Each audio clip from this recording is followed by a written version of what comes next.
Pregnancy டைமில் நிறைய பேர் வந்து மூச்சோட சிரமமாக இருக்குது. அதுவும் பர்டிகுலராக படுத்துருக்கும் போது மூச்சோட கஷ்டமாக இருக்குது, இல்லை சில டைம்ஸ் வந்து செஸ்ட் பெயின் வருது அப்படின்னு கம்ப்ளைண்ட் பண்ணுறாங்க. இதுக்கு ஒரு முக்கியமான காரணம் என்னன்னு பார்த்தீங்கன்னா, கர்ப்ப காலத்தில் வந்து கொஞ்சம் அமிலத்தன்மை கொஞ்சம் ஜாஸ்தி ஆகுது.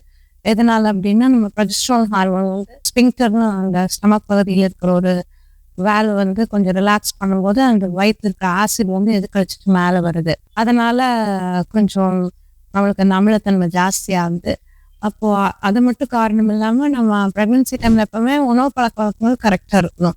நம்ம புளிப்பான உணவுகள், ஸ்பைசி இந்த மசாலா பொருட்கள் ஜாஸ்தி சாப்பிட்றது, துரித உணவுகள், அப்புறம் இந்த அஜினோமோட்டோ கலந்த அந்த சிப்ஸ் அந்த மாதிரி ஃபுட்டெல்லாம் எடுக்கும்போது இந்த அமிலத்தன்மை ஜாஸ்தி ஆகுது. இது வந்து ப்ரெக்னென்சியில் வந்து அவங்களுக்கு ஒரு ஜீரண கோளாறு உண்டு பண்ணி ஒரு மூச்சோட கஷ்டம், ஒரு செஸ்ட் பெயின் அப்படின்னு இது பண்ணுது. இது சில டைம்ஸ் வந்து லேட் நைட்லலாம் வரும்போது அவங்களுக்கு ஒரு பதட்டத்தை விளைவிக்குது.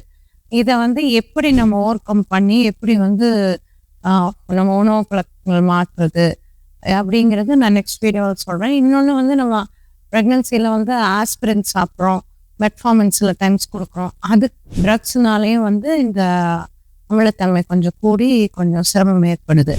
ஸோ நெக்ஸ்ட் வீடியோவில் வந்து நான் இதை எப்படி கட்டுப்படுத்துறதுன்னு சொல்கிறேன்.